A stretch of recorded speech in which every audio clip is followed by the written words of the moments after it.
Ladies and gentlemen, children of all ages, welcome back to the world's greatest internet wrestling commentary show. I am the varsity athlete, Jeremy Bodette, and with me, as always, is Dan Always Business? All business, Dan Jeremy. All Business Shevlin, and Matthew More Than Man Lambert. Back, coming off our, I'm still loosening up from the Royal Rumble. I'm still a little tight, still a little sore, still a little bruised up. A lot of you are going to agree. We're going to talk about that this week, Royal Rumble fallouts, what's happening next. We're going to talk about Stephanie McMahon. Is her return imminent? We're going to do This Week in Wrestling History. We're going to talk about maybe Netflix hitting some rocks with WWE. What's going on here? Is this a blast from the past? But before I get to that, please like us, comment on us, share us, subscribe to us so you can get more of this wonderful content in your box every day. Don't you want that? We want that for you. Do it. Click the button for yourself. Help us. Help us help you.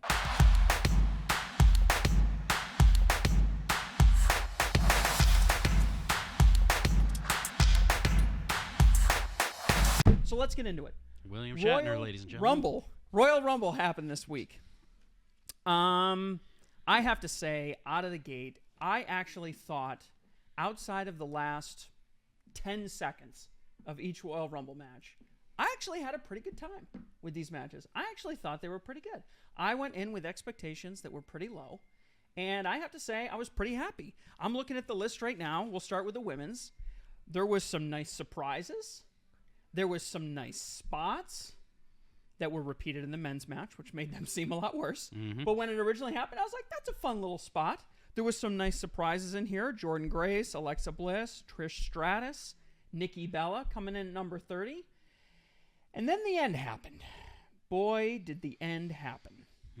And I'm not thrilled. Think it left me feeling really deflated, despite the fact that I won $40.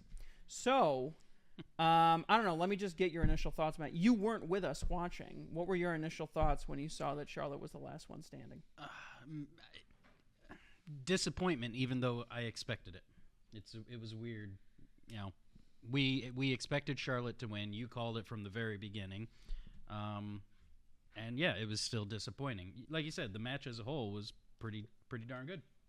But definitely should have had different. I mean, the crowd was fully behind Chelsea Green, and then Chelsea gets eliminated. Then my girl Alexa Bliss comes back. The crowd's fully behind her. Then she gets eliminated. Then the crowd is behind Trish Stratus, of all people, and then she gets eliminated. The crowd wasn't standing for it. Yeah, I think what I tweeted was Charlotte didn't need that Triple H. She really didn't need that. You don't got to get her over. What about you? I thought the women's match was probably the highlight of the night. I thought it had everything in it. It had returns. It had surprises. It had great moments. I mean, I'm not for or against Charlotte Flair winning. It's whatever. I definitely think if you're going to go through the process of creating false narrative on Alexa Bliss, and then if there really was some tension, you ended up getting her contract booked immediately, like in hours before the show. That's exactly what happened. You basically predicted it. And you don't make her the winner. I'm confused on that. I mean, she was definitely the highlight of the show. I mean, her return got the loudest pop. You know, the crowd was booing her, but she came out, I think, like 21st. She came out 21st. Yep. And she was eliminated by the time Charlotte Flair came out, and she was 27th. So she wasn't even in the match. It wasn't like they put her into the final four or the final two. Like she was almost like one and done. I mean, she was in there for maybe 10 minutes. She was part of that big group that Nia eliminated, like 6 of them at the same time. Yeah, so I guess to me that's a wasted return. I mean, I guess I would have, unless they have some kind of better storyline for Alexa Bliss. I mean, all in all, I thought out of the whole show, I thought the women's match was probably more interesting than the men's and the other two matches. I'm not even going to mention those, but I thought that was probably the highlight of the show. Yeah. One interesting thing was I read an article with Cage Side Seats. They did a detailed breakdown of the timing because we were talking the whole time throughout the whole show, like 2 minutes, my ass. You know, and for the most part, they stuck pretty good to it. There were a couple 2 minutes and 30 seconds here or there, but for the most part, it was plus or minus 10 seconds until you get to Charlotte Flair. She was given 4 minutes and 37 seconds of time. So if we were keeping time, we would have went, yep, Charlotte's definitely going to go over. You got to recognize despite her winning or not winning, you have to recognize that she is, on the women's side, in the last 10 years, the top female wrestler in the business. You have to recognize that. So, Well, I mean, I would argue that. count her titles, count her whatever. I mean, she probably, okay, I will put it this, I'll say top 3 most recognizable female wrestlers in the last 10 years. So for her to come out for the first time since December of 2023, that should have gotten attention, and it did. They gave her the pyro. They gave her they announced it in advance. Is what happened. I mean, but they gave her the work. So I understand the 4 minutes for the return. I mean, it'd be no different than, you got to put her scale to a level of a wrestling. I mean, that's like Seth Rollins making a 2-year return. That's like Roman Reigns making a 2-year return. On the female side, that's what she's compared to. She is, but she may be recognizable, but she definitely hasn't been the top in the fans' eyes. She's been She's been the Roman Reigns pushed over. You know. She is not a Seth Rollins draw. You don't see crowds singing her theme song for 8 minutes when they go overseas. She's the one that WWE keeps wanting to push and keeps wanting the fans to cheer for. And but by the way, she looks the part. I mean, when you close your eyes and you picture a queen of the ring, you picture Charlotte Flair. Absolutely. But for some reason, it's almost too perfect. But the fans prefer Becky Lynch. They prefer Sasha Banks. They prefer Alexa Bliss. Somebody with a little bit of an edge to them. Again, she has the Roman Reigns effect. It was pushed down everyone's throats for years, and now they've had enough of it. Maybe if she came back with a new gimmick.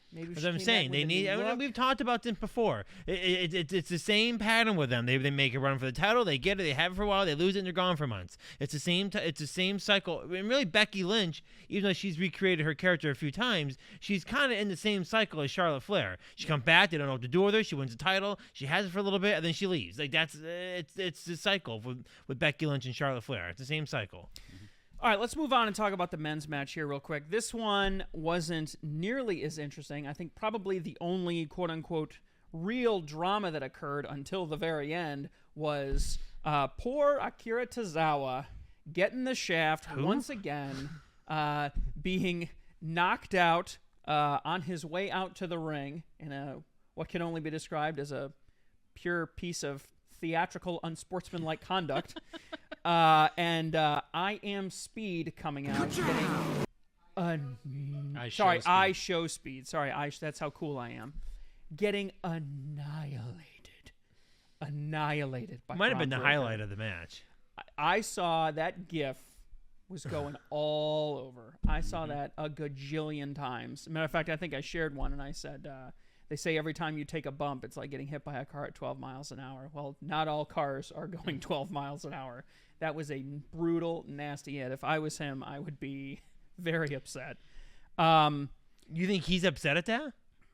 I mean, that you don't think he was anticipating the kind of bump you expect to take in a WWE professional wrestling. Oh, see, I disagree. I think they did that on purpose. I think that was he timed that perfectly. To get I would speared. not be like, dude, you're gonna spear me from the side and then as getting I'm thrown over the half-turned. table. And that was the more absurd part about it. I the would whole not. Otis throwing him. Did you see how hard he lifted it? He got the shit. I mean, literally the shit kicked out. But I think that was the whole. I mean, to me, that's one of the top highlights of the men's match.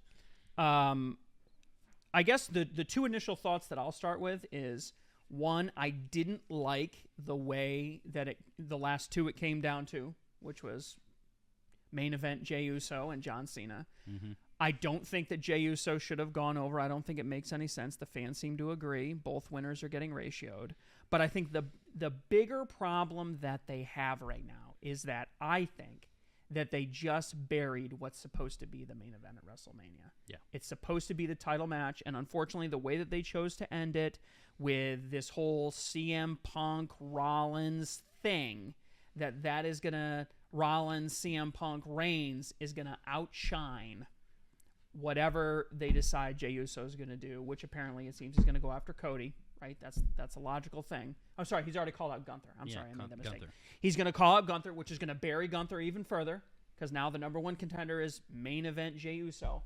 So I think that the worst thing that they did is they buried the title. That's far worse than John Cena winning or not winning. They should have given somebody else another shot at that belt if you want to keep it relevant. This match they set up much more predictably based on the storylines. Like when Rey Mysterio was number 1, I knew immediately Penta and Gable were going to be 2 and 3, without a doubt. And then there were several other instances of that based on the storylines. Yeah, Like they when jammed all the luchadors at the front. When Santos Strowman Escobar came out. Yeah. The only one I yelled it out when I'm sitting on the couch, number 21. I'm like, it's going to be AJ Styles, and sure enough, he came out. So that was a nice surprise. But other than that, I think it was pretty predictable. Again, just based on the storylines going on right now. Do you think? I mean, nobody thought Jey Uso was going to go over. Did you think he was going to go over when it was just him and Cena going back and forth? It occurred to me, but I was hoping they wouldn't do it. That just like you said, I mean, is he really going to win the world title? He's not main event. He's not main eventing for sure. He certainly isn't more of a ring general than Gunther. When Punk and Rollins and Reigns are on the outside setting up their storyline, and such a distraction. You know Cena is going to go for Cody because, like you said, Jay has already had a story going on with Gunther. There's no way that can be a main event of night 1 or 2. It doesn't make sense. What about you? There was very little I liked about the men's match. There was no surprises. No good surprises, yeah. There was no returns. I mean, but again, we've talked about this. Everyone that could possibly do a surprise return has happened. There's not many people out there that can still institute a surprise return. Other than Hendry, there was no TNA guys. No. So, I mean, I think I think at the same time, I say I'm disappointed. Part of me's got to come to the reality that maybe that is the new reality we have now with WWE and the Royal Rumble, that they can't do many more surprises. They can't. No. CM Punk's back. Your only one that would be out there maybe is a Brock Lesnar return that would get a big surprise. Like, there's not much out there that can wrestle that hasn't had a return recently or is in WWE. Maybe we start to see some AEW people over the years. Yeah, a little bit of a lull. Yeah. I mean, there's really not. You can't expect much in big time returns and surprises. So unless someone gets hurt and they're out for a long time. So I mean, I guess that's just something we have to get used to. Again, I said over and over and over again, as a big Rock fan, I was hoping for some kind of storyline there. Didn't come to reality. It's very clear he's not doing anything for a while. So I thought it was a disappointment. I'm not happy with Jey Uso winning, but we'll save that for the main event tonight on the show. But I didn't think anything was great about the men's match. There was a bit of drama backstage apparently in regards to Drew McIntyre, who apparently threw some kind of a hissy fit over his elimination. Correct me if I get the details wrong here, because I did read about this a few days ago, but he didn't like the way that LA Knight had eliminated him, that he was supposed to kind of feud with Damian Priest, and there was sort of a botched spot that led to LA timing Knight issues, something like that, being the one to eliminate him sort of accidentally, which kind of, they did a big close-in shot with the big wide eyes, the saucer eyes that he had afterwards, and everybody was kind of wondering who he was looking at, apparently.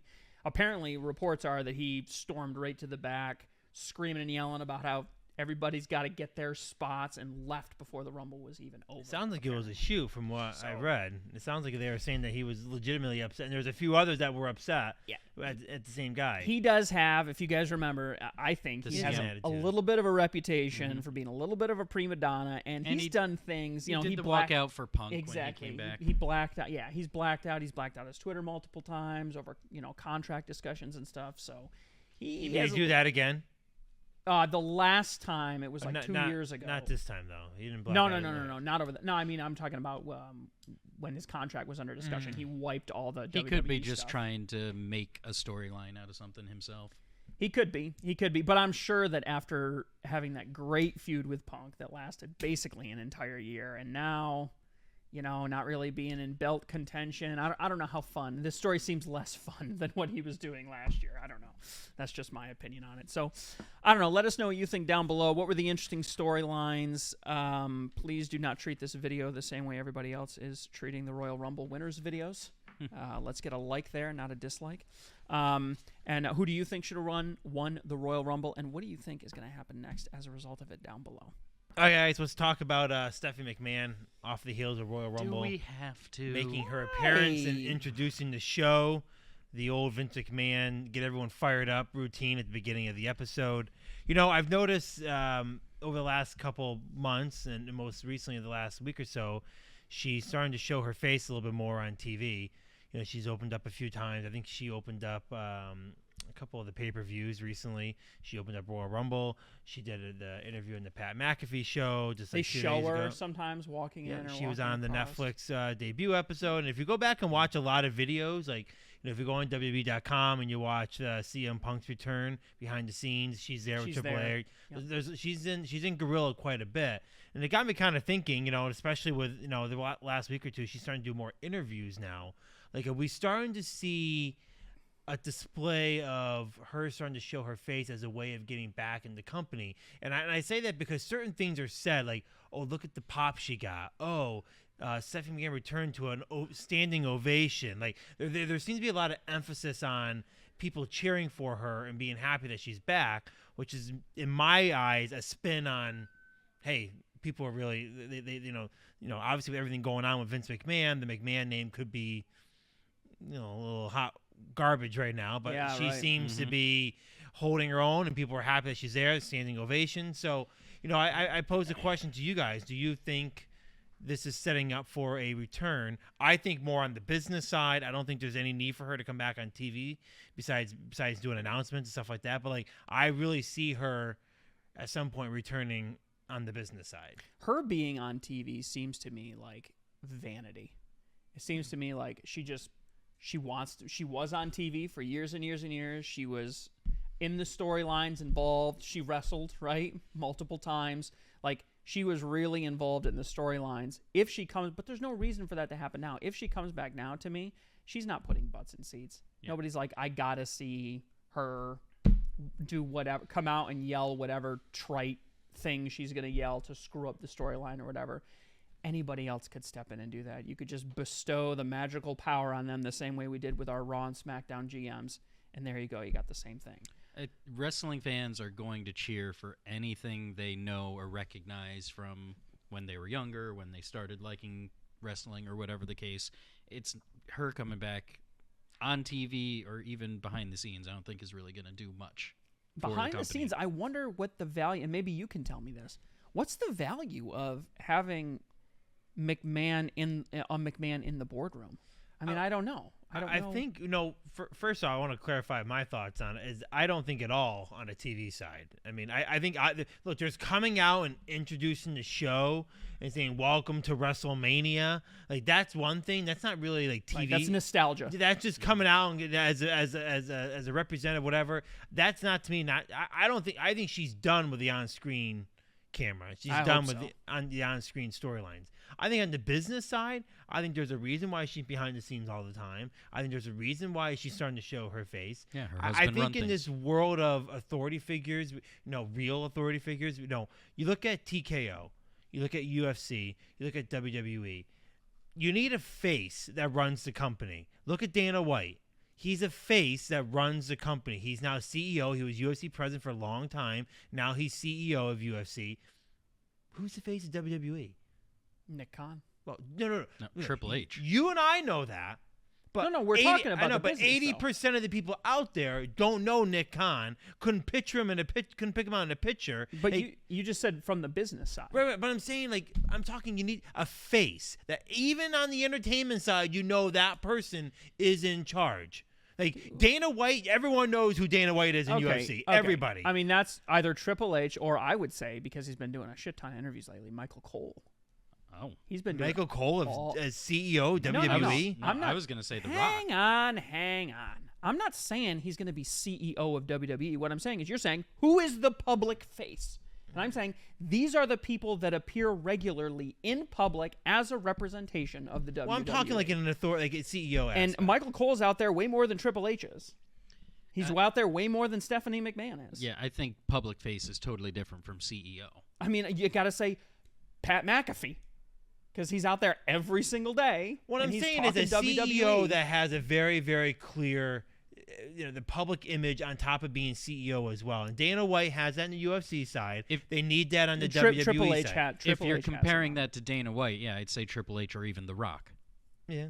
Well, I don't think The Rock would ever scale down to be CEO. I don't think Stephanie McMahon is a public face for the company. I think Stephanie McMahon now coming into the picture. Look, Triple H is content. Triple H is a business. I don't think he wants to do business. He's content. He wants to develop wrestlers. I don't think you're ever going to be able to fill a CEO role with Triple H. People may say he's good at it. I just don't think personally he wants that. I think he likes the creative side. I think he likes developing wrestlers. That's where he wants to be. So on the business side, where do you go? Because I really see Nick Khan in the next year or two getting squeezed out. And they're going to slap Stephanie McMahon into the CEO. Because rather, she's not part of that Vince McMahon thing.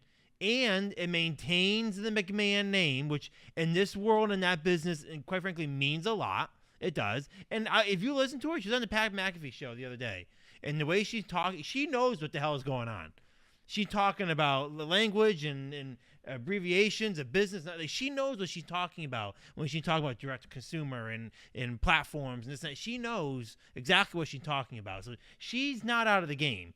And I think there can be a strong push for her to become CEO at some point. I would say within the next 2 years. I don't know specifically what her strengths and weaknesses are as compared to Nick Khan's strengths and weaknesses. What I will say is Nick Khan has built himself multiple years doing huge deals. Yeah. He has built his bona fides and cut his teeth. The only advantage that I can see from as far away as we are here, and we are far away, the only advantage that I can see to having Stephanie McMahon there as opposed to Nick Khan is Stephanie McMahon is Linda McMahon's daughter.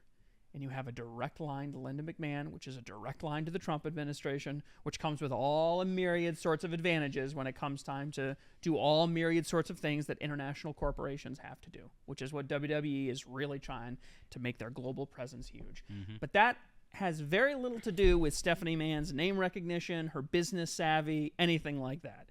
So... Well, remember, she was co-CEO with Nick Khan for about a year or whatever before the Vince stuff really blew up. And I'm sure that she knows her shit because she's been in the business for 25, 30 years. And she stepped away before being co-CEO and after being co-CEO. She decided to step away. She wasn't fired or anything. Well, we know why she stepped away. No matter what you do. Right, but the point is she made that decision, so she might not even want to do that kind of thing. I think she stepped aside because of the Vince thing, and I think she has she said in an interview just recently that she's learned that she can't get away from WWE as much as she just can't. I don't know. Her brother's done her brother's done a pretty good job. I mean, don't get me wrong, Triple H is still chief creative or whatever, and she's married to him and has kids or whatever. But I mean, Shane O'Mac has been away and has stayed away and hasn't made public statements about it. They need to do a documentary on the McMahons. They really do. Just like how they get along, where they don't get along. Like I love to be a fly in the wall for those type of conversations. I don't think we've talked about it on here, but that Vince McMahon documentary on Netflix was really good. Yeah, I watched the beginning of it, and I was kind of started losing interest in it. All right, guys, it is that time of the week again. This week in wrestling history. Not bad. Not bad.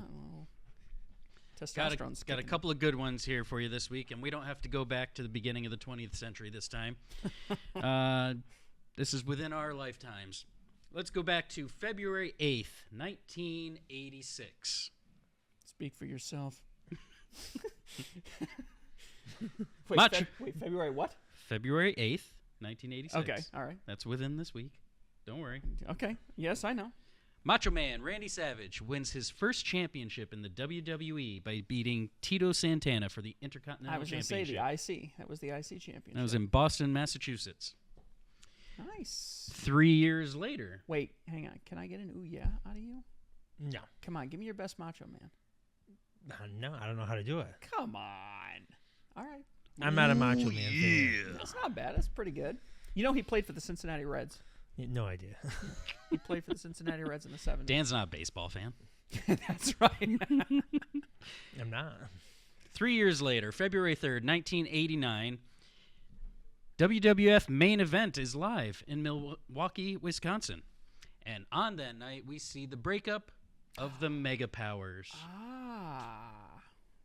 That was the match where Miss Elizabeth gets knocked off the side of the ring, and Hogan carries her back to the back. Yes. Yep, that was the breakup of the Mega Powers. A lot of real life in that. That was the beginning and the end of her relationship with Macho Man right there.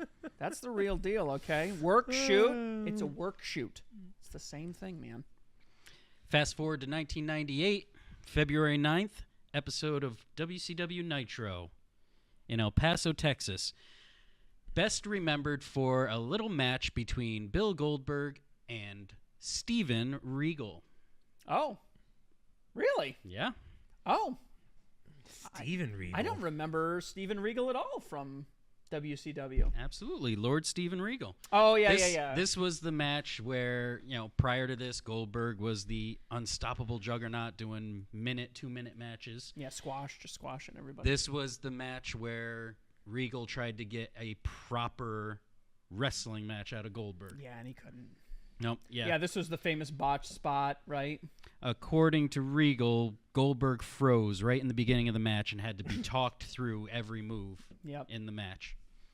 Yeah, he had really showed how green he was still. He was the ultimate warrior of WCW. I mean, he was better than Warrior, but at that point, he had only been wrestling for a year and a half at most.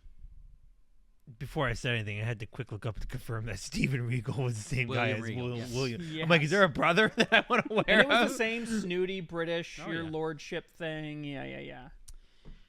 February 3rd, 2000, the ill-fated XFL Football League was announced as a joint venture between WWF and NBC. The first game was played exactly 1 year later, and then lasted for one season, and each company lost $70 million. Yeah, not one of Vince's better endeavors. They gave up on it too quickly. They really did. I enjoyed that season. They really didn't give it any chance, in my opinion. But I mean, they did some really cool stuff for football, but all behind the scenes stuff. So, and now The Rock owns the XFL, right? Combined it the with USFL. or yeah, whatever with it the is. USFL and The different camera stuff they were doing ended up getting used by the NFL it's years very. later. I mean, that is wrestling's influence on other sports. Yep. I mean, it's really cool. Let's see. February 6, 2008, WWE announces its longtime developmental territory, OVW, will be severing ties. Yeah, sad story Yep. there. And then finally, also February 8th, 2016, Daniel Bryan is forced to retire from wrestling. It was announced on Twitter that day, and that night on Raw is when he went out to the crowd and told them all. Sad Shame story. we never got to see him wrestle again. Never again. God, almost as sad as Edge. All right, 3 birthdays for you guys. Let's see if you can guess the ages. Actually, I didn't even figure out the ages, so. Oh boy, quick math. February 6th, Medusa. Oh How old is Medusa? 74. 65. 62. 74, man. You're brutal. Yeah. Ouch. Unforgiven. February 8th, The Big Show. Oh, Paulie Whitey. 54. 55. 52. Wow. 52. Well, no, sorry, 53. It's turning 53. It's 25 now. And lastly, just on the Royal Rumble this past weekend, February 4th, Chris Sabin. Chris Sabin. February 4th, Chris Sabin. Chris Sabin is... No, you need to guess first, because you barely know who Chris Sabin is. God damn it. You're going to be like 78. You need to go first. You barely know. If it helps you at all, he's not that far away from Alex Shelley in age. They are the Motor City Machine Guns, after all. 41. I think he's 44. Ooh, 43. Whatever. I think he's closer to AJ 1982. Styles. I thought he was a little closer to AJ Styles in age. All right. Wow. That has been This Week in Wrestling History. Pretty Let's- exciting. A lot going on. Yeah. February's a busy month, apparently. In Can I the throw in a history. question? When I got William Regal up here, do you know any of his other names? Darren Matthews. Damn. That was it. One more one I've never heard of. No, guys, you can't call him the professor, though. There's one more that The I name would doesn't work. that doesn't at all come close to any of his other names. Can you I give used- any kind of a hint? Is I this like used one to of know the it. obscure? It's just I don't even know what it means. No, I really. mean when he was with one of the obscure I promotions. don't even know where. I just see a list of all his names. I don't even know where he was with this name. What is it? Hellraiser. Oh wow. Could you imagine, like, with a big, like, heavy British accent coming out, raising I'm the Hellraiser. King Razor. Regal, Lord Stephen Regal, Mr. Regal, Roy Regal, Sir William, Steve Jones, Stephen Regal, Stephen William Regal, William Regal. You know, looking back on it, just one other quick thing on him. At the time, I didn't like his work, like, as, like, GM and stuff, like, his authority work, I guess. But I kind of like it now. Like, looking back. Wait, how far back are you looking at? Like, are you talking Attitude Era? When he was, like, the commissioner? He was like, Drinking the tea in the back? Oh, it's fantastic. He's fantastic. Like, I hated it at the time, but now looking back, I like it more than I did at the time. I thought he was fantastic. Maybe it's because I'm older now and a little more mature. Maybe I'm a more astute consumer of the product now. But at the time, I hated it. But now I'm like, that was good. I kind of like it. No, I thought it was great. Comment down below. Let us know what your favorite wrestling history fact is, or if there's any we might have missed. And if it's your birthday, happy birthday. All right, guys, let's finish up this discussion about the Rumble. So we mentioned it quick earlier. There's been a lot of hate online for the winners of the Royal Rumbles, men and women's both. They've been getting disliked online like crazy. I think we said we weren't too crazy about it either. What did you say about Jay? How did you feel about him winning? It was pretty bad. Yeah. I mean, like, where do you go from here, right? You know, like, we talk about, you know, Jeremy mentioned the triple threat match. It's obviously, what we're going to do. You're going to bury Seth Rollins and CM Punk and Roman Reigns down the card.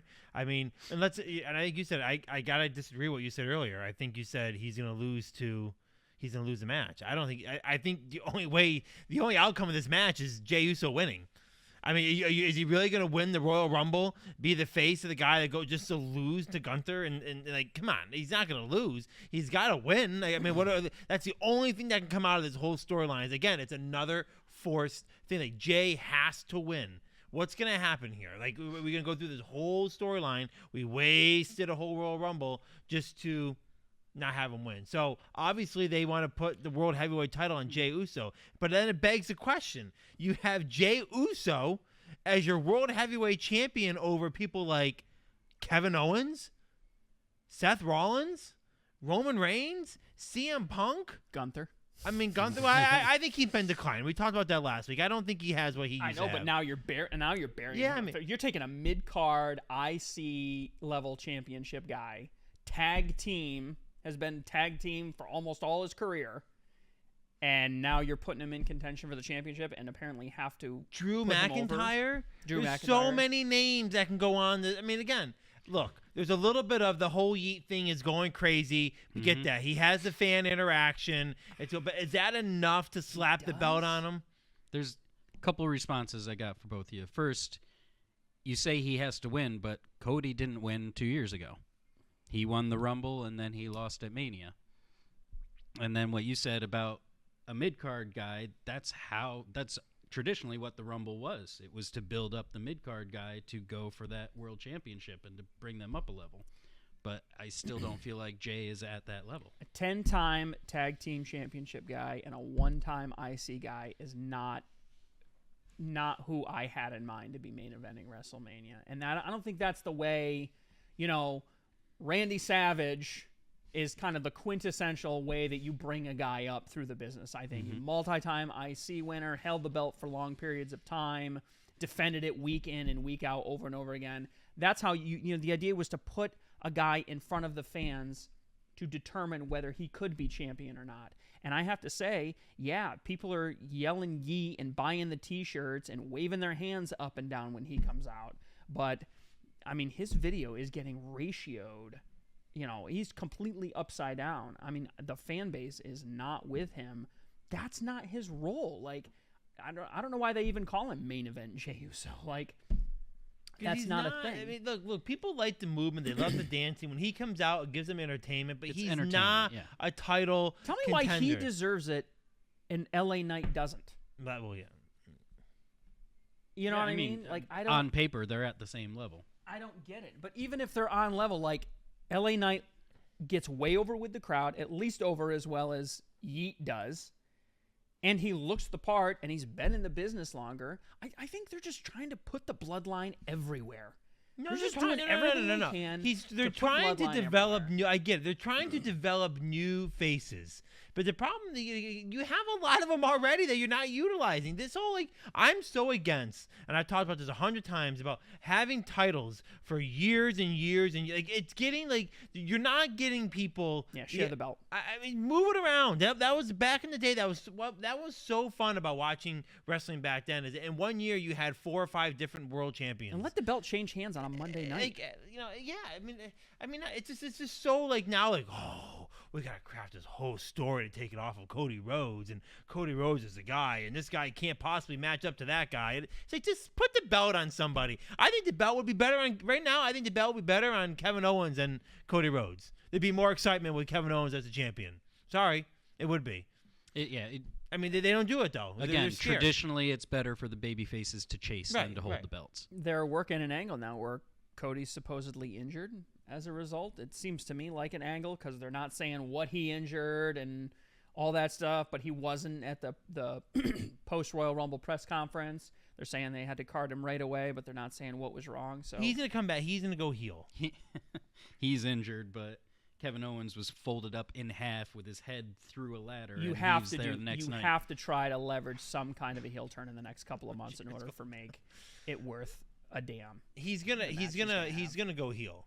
It's gonna be he's gonna lose himself, and John Cena is gonna be the one that's fighting to bring him back. It's gonna be that type of ugly, stupid storyline. Okay, so then that's a really good transition. So Cena loses at the press conference right afterwards. He immediately declares for the Elimination Chamber, which no big shocker there.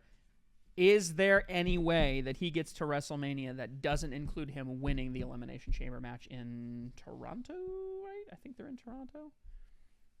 I think it's in Toronto. I think it's in Canada. I don't remember. Is there any way that he gets to WrestleMania that doesn't lead directly through? Well, he's fighting Cody. We know. I mean, at this point, it's a given. It's got to be. So then why even... I mean, how do you make the Elimination Chamber interesting if you already know that John Cena has to win? Unless they don't go with that storyline. Unless John Cena doesn't have a championship match at WrestleMania. Or gets some He was very clear at the undercard press conference. It's his time, and it's good for business with him as a champion. I mean, it's better for business than Jey Uso. I don't think the fans would have loved having John Cena win it. That would make him... He's won twice? He's won twice. He'd be the only 3-time winner then, right? No, Austin. Oh, Austin won 3 times. You're right. It'd make him a 3-time winner in contention to, I believe, break Ric Flair's record, right? Isn't he a 16-time champion now? You got to ask yourself, what's more important now?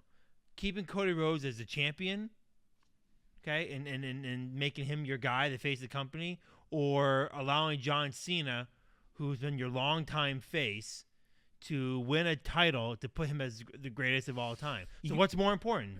I think having Gunther lose to Jey Uso buries Gunther, and it buries the title, even worse than the title's already been buried. Yeah. You could have had John Cena win, go after Cody, do the same thing that you wanted to do before with Cody's heel turn and all that shit, and use Elimination Chamber to set up an actual Drew McIntyre, maybe Damian Priest again, somebody to come back. It seems like people are changing. They're basically doing a mock draft. It seems everyone's like been switching brands. Brand shuffles are going on now, so you could do anything you wanted to in the world. I mean, you could have LA Knight come out and make a run at the championship if you wanted, but I don't see why Jey Uso is getting this push. It doesn't make any sense to me. I don't think he's one of the up-and-coming guys. He's got gray in his freaking beard. I mean, I don't see him as an up-and-comer. I don't see him... The only way that he is a mid-card guy, in my opinion, is as a tag team with his brother. They are very entertaining. They're very good together, but now they've split them up as part of a storyline, and when they want to do their own independent thing, Jimmy doesn't seem to be getting nearly as much attention as Jay is for whatever reason that's happening. And you're burying your title. You're burying your championship. You're burying your champion. You're burying the WrestleMania main event. I don't know. Okay, let's say that this goes through, and you're booking WrestleMania. What's the main event at WrestleMania? That was going to be my What's question. the main event at Night 1 WrestleMania? night 1 would probably be the women's match. Night 2 has to be Cody. You're right. It might be the women's match. But then what? So then now you're going to put Roman Reigns and CM Punk and Seth Rollins as a mid-card match? They'd be or as a curtain jerk? As a curtain jerk, yeah. A curtain jerk at WrestleMania? That's crazy because any one of those three guys could main everyone event. says if you're not last, you want to be Oh, first. sure. And they made John Cena the curtain jerk at WrestleMania. What was it, 2 years ago? Last year. For the USA Championship. So it's like curtain jerk night 1. It's like, wow, curtain jerk night 1 No, or it'd be night night 2? 2, I think. Curtain jerk night 2? I mean, that's... They wouldn't waste that on. But I also think there's nothing wrong being the second to last match either.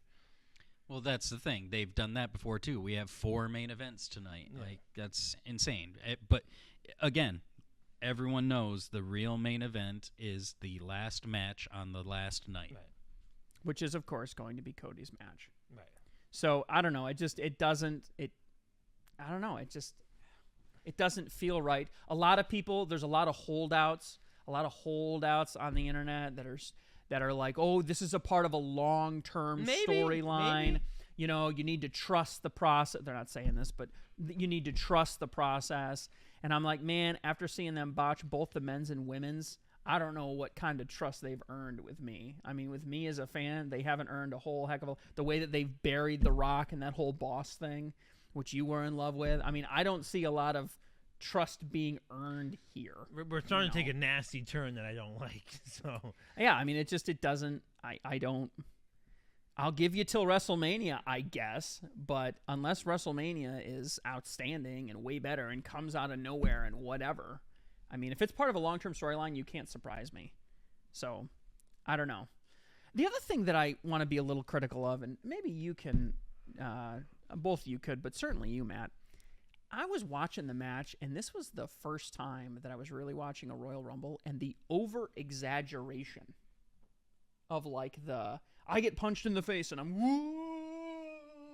way out here and I'm really selling it. And it made me think, Royal Rumble has really exploded in these last few years. 70,000 people in attendance, the most attended event outside of WrestleMania 40 so far. They're playing to the people I'm in the wondering nosebleeds. if they're playing to the people way out in the nosebleeds. They're not playing to in a 12,000 or a 15,000 or a 20,000 seat arena, or the television, right? The camera. They're not playing to the camera anymore. And man, it really is destroying kayfabe for me. It's mainly John Cena's facial expressions. When I see John Cena doing the big woo doggy, the big cartoonish, and I'm like, man, that is not a good look. You gotta find some that's happy John middle Cena though. ground. I don't think. Yeah, I he's think that's They most all awesome. were kind of doing that. To me, it's just another example how he's just a poor actor. He's so bad. His reactions, and even Roman Reigns, like, it's just like, I can't take it. You can't act better. I mean, it's horrible.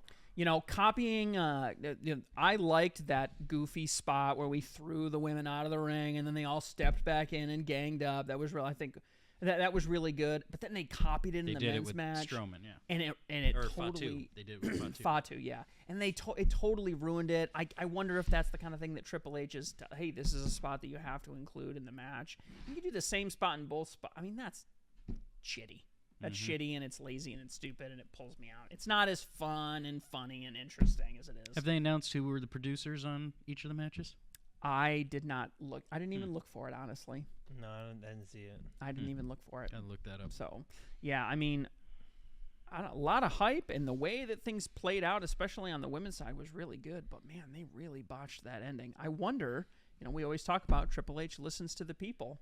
This is probably the loudest piece of feedback that they've been given. The Rock got a lot of heat when they were announcing that he was Well, take but they shifted gears with that. quickly. Yeah. And, I mean, I will say this. They really haven't shifted gears with Hogan very much. After that situation in L.A. Yeah, they're not going to bring him live again. He He'll still be in the pre-tapes. Oh, and he was on... Because he's a sponsor. He was on Pat McAfee's show, Yeah. I he's mean, they're still a sponsor. He's got they're sponsoring his beer is sponsoring them. At the end of the day, the Royal Rumble was bad. It was ugly. There's not much that's worse. The only thing that's worse is this chair that I'm sitting in. They keep changing down. I can't take it anymore. I really can't. I'm like, now I feel so insecure that I'm below eye level. You guys, I keep going way down. So I'm just be like, I'm hey definitely guys, the shortest. Hey guys, what's going on? I can't do it. The chairs is so bad. I just can't. Why don't you close us out, Shrimpy? No, I'm good. I can't reach the microphone anymore. I'm way down here. This brings us to the end of episode 68 of Wrestling with the Business. What did you think? Please, dear God, let us know of the Royal Rumble down below. And please catch us here next week and midweek for some updates we're going to be doing. But catch us next week on Friday night on Wrestling with the Business.